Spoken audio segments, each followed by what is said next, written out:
I'm late. I had to stop by the Wax Museum again and give the finger to FDR. We know Al-Qaeda, Zawahiri is supporting the opposition in Syria. Are we supporting Al-Qaeda in Syria? Well, it's a proud day for America. And by God, we've kicked Vietnam syndrome once and for all. Thank you very, very much. I say it again, you've been had. You've been took. You've been hoodwinked. These witnesses are trying to simply deny things that just about everybody else accepts as fact. He came, he saw, he died. Well, we ain't killing their army, but we killing them. We be on CNN like, say our name, bitch, say it 3 times. The meeting of the largest armies in the history of the world. Then there's going to be an invasion. All right, you guys on the line. I got the great Dan McAdams. He is the director of the Ron Paul Institute for Peace and Prosperity and the co-host of the Daily Liberty Report with Ron Paul at libertyreport.com. Welcome back to the show. How you doing, Dan? Hey, Scott. Thanks for having me back. Happy to have you here. And hey, what a perfect time to announce the new book. Yes. It's finally out. The Great Ron Paul, the Scott Horton Show interviews, 2004 through 19. It was a lot harder than I thought it was going to be to put this thing together. Transcripts of 38 interviews of Ron, and then y'all's interview of me when I was on the Liberty Report with you guys about Fool's Errand, and then the speech I gave last November about the greatness of Ron at y'all's Mises event down there in Lake Jackson. And it's out. And I got copies coming to me and coming to you and all over the place in the mail. They're getting out and people are buying them. And I just know that everyone is going to love it. It's the great Ron Paul. It really is. And he's just good on everything for 15 years, man. And, you know, it's funny because I talked with Kyle last night. He interviewed me about it. And I had showed him kind of in advance of the book to look through. And he was saying, man, it's just incredible. All of Ron Paul's predictions coming true essentially throughout that whole thing. And just how ahead of the curve he is on every single thing. And just anyway, I don't have to convince you. I know you know. You're his right-hand man up there all these years as foreign policy advisor for how many years in his congressional office there, Dan? Oh, got to be at least 12 years, something like that. And then running the Institute and co-hosting the show with him every day. I know you know, but it's absolutely clear this is the greatest American hero ever. And the book surely reflects that. So I'm really excited about it and proud of it. And it's right there on the Amazon.com and at libertarianinstitute.org for people who want it Kindle and paperback, of course, there. We were talking about it yesterday after the show, you know, and Dr. Paul is really excited about it. Great. You know, so he's wary of the title, so it makes him a little uncomfortable, but he's really excited about it, you know, just for the sake of history. You know, we put together a collection of his foreign policy speeches, but only went up to, you know, the mid 2000s. So it's I think it's such a great service you've done to history, in my view. And I think it's a great testament to the incredible work that you've done all of these years with all of your thousands of interviews. So we are really looking forward to it, and we're looking forward to promoting it to our people too. Cool. And you know what? I know he's so humble. He hates that kind of praise and that kind of thing. But what was I supposed to call it? There's nothing else to call it except the great Ron Paul, right? It's just as simple as that. The name, I didn't even make up the name. The name just announced itself to me. This is going to be the title of the book. I was supposed to deny that? Come on. Yeah, that's just how it is. Poor guy. I feel bad for making him uncomfortable, but those are the breaks when you're the world's greatest hero ever. I mean, what's going to happen? People are going to appreciate you. All right. Well, anyway. Speaking of you guys' show, you do such a great job on that show, The Liberty Report, and I watch it as much as I possibly can, which is pretty much 5 days a week, including the Friday shows with Chris Rossini about economics and all this stuff. But RonPaulLibertyReport.com, that's where you keep them. We blog them at antiwar.com all the time. It's just a half hour every day. And see, this is what I mean about the greatness of Ron Paul. And of course, you know, this is, you get credit too, but the point is, here's Mr. Goldbug. Here's, you know, according to TV in 2008 and 2012, here's Jesse Helms, the mean old right-winger or some kind of thing. And yet Every day, it's all he cares about is debunking the lies around the wars and advocating against the wars and for peace and non-interventionist foreign policy at the exclusion of essentially every other topic, including guns and including the economy. I mean, he talks about the economy on Fridays. So tell me about that. Would you talk a little bit about, why it is, in your understanding that Dr. Ron Paul puts foreign policy first to such a degree? Well, I think, I think he realizes more and more that it's the key to everything. This is what, remember the famous quote from Rothbard, the whole war thing is the key to libertarianism. And I think he realizes that, and he understands it. And we sort of look at the world through that prism on these 4 days a week. He does weave in talk about the Fed and talk about the economy, and it's important that he does so. But, the war and peace issue is just front and center, I think.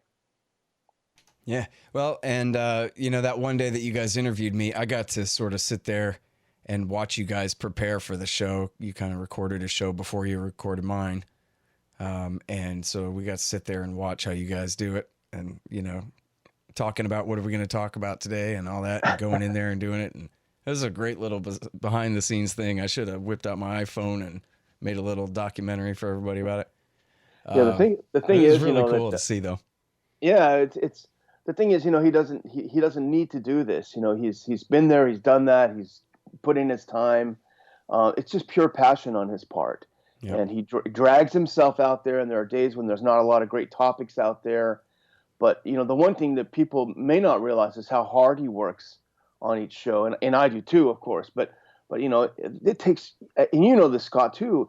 You sound so casual when you talk to people, when you do your interviews, but that behind that casual tone is tons and tons of prep work and all this sort of thing. So he takes a lot of time. He reads so much every morning, before we get to the studio, and it's just, it's incredible. Yep. Well, and it's funny, when I was writing the introduction to the book, or the preface, I guess, I was trying to find that quote. I know it was from the Washington Post from the 1990s, where they say, quite specific, I couldn't find the quote, but they talked about, and there are a few other references to this, but they just weren't quite as quotable. But it was essentially the story about how the lobbyists learned a long time ago to not even bother him, and they really don't even bother him on Capitol Hill, when he was in Congress, because they know that he's just going to tell them no about everything, no matter what, because none of this stuff is authorized by the Constitution, and that's his rule book. Simple as that. Doctor, no, they don't even bother. And I was trying to find that quote, but one of the things I found, or I guess Jeff Deist had sent me, was the Great Texas Monthly article from 2001 or something like that. It was really good. And they do talk about that in there, although without the great quote I was looking for. But they talk about, even back then, about how he doesn't need the job. I mean, this is a guy who, at least the entire first time he was in Congress, I guess not after 97, I'm not sure, you could tell me, but certainly the entire, from the 70s through the mid 80s or so, when he was in Congress, he was still a doctor, and he went home and he delivered babies on Mondays and Fridays, they say in there. And I think the way they put it is, well, he's affluent. He's a successful doctor, and of course invested in gold all along because he knew better than all this stuff. And so they say, what do you call it when you're a stage below wealthy, but you're, he doesn't need the job. He's got a nice place, and he could be retired and out fishing and all this. And that was their take on him back in 1999 or whatever it was, right? That this guy could be with his giant family and just doing that. And instead he's out there doing this purely for the cause. And every time I interview him, and it's as redundant as the Markin reprisal discussion in the book, but it's perfectly great, is over and over and over his focus on educating the masses. What's the key to all of this? Convincing the American people to agree with us. That's it. Teach liberty. Spread the word. That is always his highest priority. So that was the reason he was in Congress, the same reason he's doing Liberty Report with you now. Make sure somebody gets a chance to hear somebody get it right about this stuff. Yeah, and I'm sure there were things he liked about being on the Hill, but I can tell you for the most part, he hated a lot of it. He hated taking the airplane twice a week and getting treated so badly by the airlines, as we all are. He hated leaving his family behind as he went off to do this, 4 or 5 days a week. He didn't hate his colleagues, but there were a lot of boneheads around whom he served, and that wasn't fun. So it was not a great time for him personally. But you're right, he had a calling and he had a mission and he did it, and he didn't have to. He loved being a doctor, and he loves it down here in Lake Jackson. He enjoys it. He doesn't like Washington, but he did it, and I think we're all a lot better off for it. That's for sure. Hey guys, Scott here. I got some books you should read. The War State by Mike Swanson, a great history of the early Cold War. No Dev, No Ops, No IT by Hussein Badakhshani. How to run your computer business like a good libertarian. Oh yeah, and don't forget Fool's Errand, Time to End the War in Afghanistan by me. Hey y'all, here's the thing. Donate $100 to the Scott Horton Show, and you can get a QR code commodity disc as my gift to you. It's a 1-ounce silver disc with a QR code on the back. You take a picture of it with your phone, and it gives you the instant spot price and lets you know what that ounce of silver is worth on the market in Federal Reserve notes in real time. It's the future of currency in the past too. CommodityDiscs.com, or just go to scotthorton.org/donate. Hey guys, you probably need a new website. A lot of people do. What you need to do then is go to expanddesigns.com. The great Harley Abbott and his team over at expanddesigns.com, they'll hook you up with a great new website for 2019. And in fact, what you really should do is type in expanddesigns.com/Scott, and you'll save $500. All right, so let's talk about some of the stuff going on in the world that you guys have been covering on the show this week. First of all, John Bolton's gone. So give me a rap about that first, Dan. Yeah, you got to give yourself a little bit of time to be happy, and say, wow, this is great. What a relief. But then you kind of sober up a little bit and think, there are good things and bad things about Trump, and there's no guarantee that the replacement will be better. In fact, the ink wasn't yet dry on his pink slip when Trump said, Bolton was holding me back from what I wanted to do in Cuba and Venezuela. I know. Did you see that? Oh, my God. And that may just be his blustering, his sort of tough guy thing, but that does make you sort of pull back from your full-throated cheer. But, we can hope. I think, especially with Trump, I think when it comes to foreign policy, I think the personnel is the policy. And if he gets someone in there who, I'm just reading this great piece by Steve Walt, who you have on Anti-War today on the front page about the Afghanistan war. Right. And someone with the sobriety of Professor Walt whispering in his ear, good things could happen. That's for sure. Yeah. Well, wait, is there some indication that Walt is talking to Trump? No. I'm just thinking, like, what kind of person would I want to be talking to Trump? Oh, hell yeah. Got that right. Someone like him who has a good, view of history, Mm-hmm. who understands the war in Afghanistan is lost. Get over it. Great title, So someone like that, someone with that experience and perspective would be great. Yeah. Well, it's like we were talking about on, was it Philip Kennedy's show? Don't get that wrong. Yeah. On Philip Kennedy's show that we did together the other night on September 11th was, there's one good bench worth of anti-war right-wingers, very loosely defined, that could do it, He just doesn't seem to be able to put it together that, like, hey, I could really get together a team of guys that agree with me. That it doesn't have to be John Bolton's runner-up or, Sheldon Adelson's second favorite choice or some kind of thing. He's the president after all. But what a push-up. I saw, did you see the headline there? You said you looked at antiwar.com today. Yeah. It says, Trump reinstates arms sales to Ukraine. Didn't he just call that off like a week and a half ago? Yeah, it's crazy. And they just push this guy over with a feather daily. Yeah, it's... someone probably told him, hey, it's good for jobs. Okay, let's do it. Yeah, exactly. We get money. Filthy, dripping blood money for killing people and endangering all of humanity with threatening war with Russia, escalating tensions with Russia and their next door neighbor state there. But oh well. Yeah. Well, the only relief we can get is in knowing that the Ukrainian government, the Ukrainian system is so corrupt that money will just go in someone's pocket somewhere. Yeah, that's good. It won't be threatening. So, No doubt. yeah, it's a boneheaded move, big time.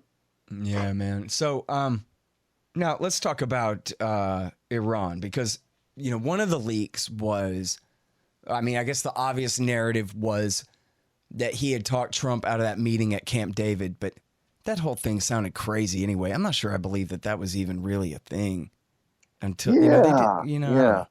I saw one thing where they said, normally whenever there's going to be a big deal at Camp David, in the local town there's a big clampdown, a bunch of helicopters and troops running around and this kind of thing. There was nothing like that. It didn't seem like any preparations were being made for the president to come in any way. Yeah, I saw that report. That was interesting. Yeah, it does make you wonder if that was something leaked to the press to make Trump look goofy or dumb or something. Well, yeah, that's true too. Although, it didn't seem right to me that they would have done that in the first place. But anyways, so I guess the narrative was that Bolton and Trump had fought over this, and this was the final straw that he fired Bolton over. And yet, then there was another report that said, no, it was because Bolton was getting in the way on opening up talks with Iran. And so it's funny, like you say, he says Bolton was holding me back on Venezuela. God help us. But apparently Trump was trying to see his maximum pressure strategy through toward a better deal rather than just as, another failure to cite on the march to war. And so forget Venezuela, war with Persia, that's the worst one. We want to avoid more than anything, right? So what do you make of that story? Yeah, I think, from what I have heard from people, Bolton has been freelance, and we know that's his style anyway. He doesn't kowtow to any authority. He's been freelancing all along. Apparently this naming of Javad Zarif as a person under sanctions was his idea, and did it without Trump's explicit permission, which supposedly infuriated him, because that basically at that point it closed the door to negotiations. And that's what Trump was looking. He wanted to pull this rabbit out of his hat. I'm guessing he wants to do something like he did with Kim in North Korea, to have this moment. And we talked about this on yesterday's show a lot. And like, how can he do this without the Democrats saying, oh, how stupid you are. You just went back to Obama's deal after you blew it up, and you should have just stayed there in the first place. And my thought was, if he could sort of repackage some kind of an agreement with Rouhani, if he could repackage it as a bilateral and sell it that way, it might be more palatable to people, and it might, blunt some of the anger. Hey, we don't need to deal with the EU. They could do their own thing with Iran. We don't care. We want our own deal, and here's what it is. Right. I saw you make that point in your discussion with Ron on the show, and I think that's a really good one, because essentially they had a great deal. And so, there's not much more they can ask. Maybe they want to extend some sunsets or just get rid of some sunsets, or I don't know. Their daydream, of course, is to get some new restrictions on missile range and this kind of thing. I doubt that's going to come true either way. But I like what you say about, well, this would be a way for Trump to essentially give up his stupid quest here, while at the same time not just going back under the Obama deal, but doing something else instead that amounts to the same thing. Yeah, kind of a macho thing. This is a U.S. agreement. Yeah, who needs the French except to broker a meeting? So hopefully that's what it is. You never know. Tomorrow he could wake up and say, those damn Iranians, let's bomb them. Yeah. Look, if the Ayatollah's listening, here's the deal. This guy's going to get reelected. You're going to have to deal with him. So bend a little. Who cares about giving up some sunsets when we all know you weren't making H-bombs anyway? So come on. Yeah, exactly. So hopefully that's where there's some flexibility. Yeah. Okay, now, the Cooperman thing. I'm sorry, when we were talking about Bolton, I wanted to ask you about, is it Cooperman or Cooperman? His aide is now. Yeah. But now he's just the acting advisor to the president for national security affairs, as they're called. Is there what do you think is the hope of, or the chance of getting somebody a little bit less worse than, I mean, because, you know, as you say, you could have the same kind of policies in a less Bolton-esque personality, and that could be really detrimental. But what about getting, I don't know, what do you think of the chances of Douglas McGregor or someone along those lines? I don't know who else I'm even thinking of, who could really advise caution that is even in the running here. I mean, I guess they do float McGregor's name sometimes. Yeah, it's been floated that I forget the name, but the aide who was involved in the North Korea negotiations, his name was. Oh, Began, is that it? Yeah. Uh-huh. Yeah. You know, I know that McGregor has his supporters, and you know, this is the realist crowd, as you pointed out on our discussion on September 11th. You know, just read the national interest. You know, there are a lot of people there who are not, you know, bleeding heart lefties, who are, you know, conservatives who have your vision. So what are the chances? The problem is, you know, look at what happened with the defense secretary after Mattis left. There was an acting for a while, and he was from Boeing, and then the guy he named was from Raytheon.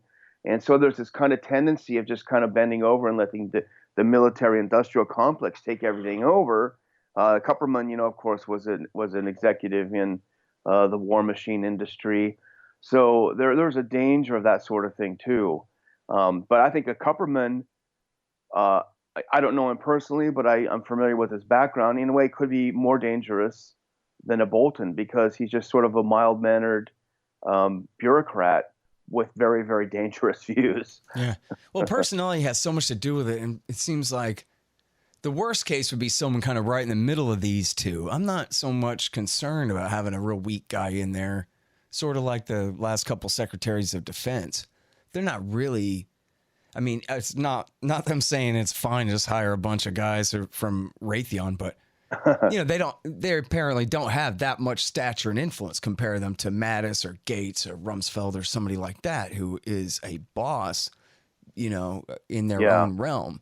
And so if the national security advisor is bad on everything, but it is essentially sort of a weak character, I mean, Bolton is just over the top, right? Bolton is a self-sabotager, but you could be, you know, you could have Bolton's positions and be very persuasive, and this guy doesn't seem like he probably is that. I hope.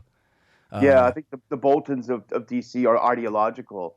You know, they have a particular ideological vision, and they don't care about anything other than that. Where you have people like these executives who really aren't all that ideological. They buy into the whole line that we've got to, if we don't act, the bad guys will act, so we have to be everywhere at all times. But they're not really ideological about it. They just sort of accept it. Yeah.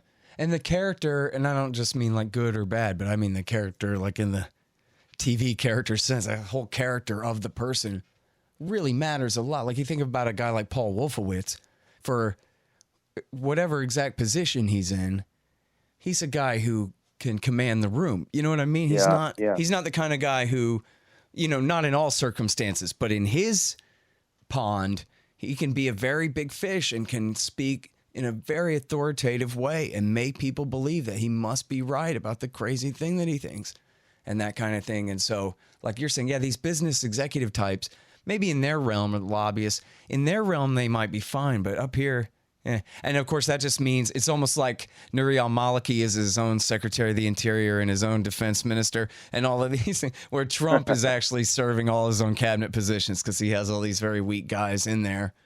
And then he just flip-flops around like crazy. Nobody can count on him, you know, really any more than we can count on Bolton. Yeah, it depends on who's had his ear that morning. Yeah, or even what he thinks, too. He's really bad on stuff. We shouldn't presume that his instinct is really anti-war. His instinct is to be a macho tough guy. And then he can be sick and tired of war or sick and tired of spending sometimes, but there's no real principle behind that, you know? Yeah, you know, I mean, I think the same thing was true with Bush. They really didn't spend a lot of time thinking about, you know, foreign affairs. And, you know, you and me, Scott, we spend a lot of our lives thinking about it. And sometimes it's sort of hard to understand or realize that a lot of people just don't, and that's fine. But when you jump into the office of the presidency, that's really the only area where you can actually do something, you know. Yeah. you actually have constitutional authority, and you can do you can do things and make things happen. And so it's dangerous when you have someone that doesn't think a lot about it, and they get into a position where they can do a lot. Yep. And a lot like George W. Bush, just I make decisions from my gut because I don't want to sit around reading the national interest. So I just, somebody says a thing to me and then I react. That's how I, all right. Exactly. This is good. Yeah. What a great plan. No principles whatsoever to underlie. So, well, now let me ask you this. Do you think it's really right that Bolton was holding them back on Venezuela, or Trump is just talking smack and he doesn't even know which way he's going or what? I hope.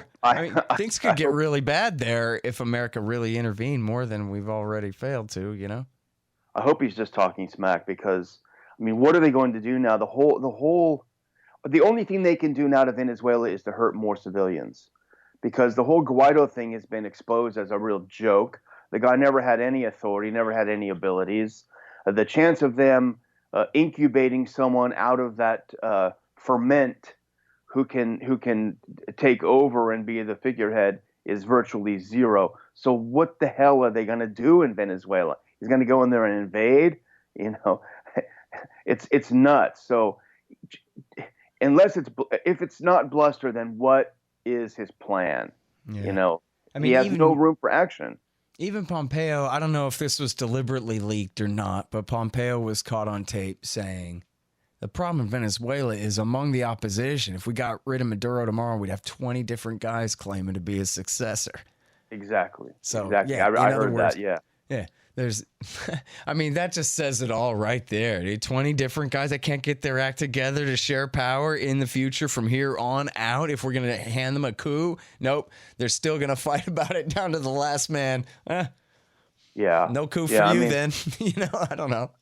The ironic thing is the U.S. meddling is what's created a weak opposition. They're all a bunch of corrupt suck-ups waiting for the next NED dollar to land in their pockets. Right. So they don't really bother to develop a grassroots following. You want to talk about a coup? Look at someone like Gaddafi, who knew how to pull off a damn coup. Right. Look at Saddam Hussein. He knew how to take over. These guys are just the U.S. has them in the back pocket. And they have no interest in developing a grassroots following. Guaido never had an interest. He was popular in some of the rich neighborhoods of Caracas. Full stop. That's it. You can't run a country like that. Yep. Yeah, they sure tried. It was funny watching them try that. Those are kind of two of the most embarrassing failed coup attempts in the last little while there, right? You could really make a funny, like maybe the Coen brothers or something could make a really funny movie. Yeah, like the Taylor Panama kind of thing. Yeah. Or like, what was the Woody Allen movie from the 60s where he was a revolutionary?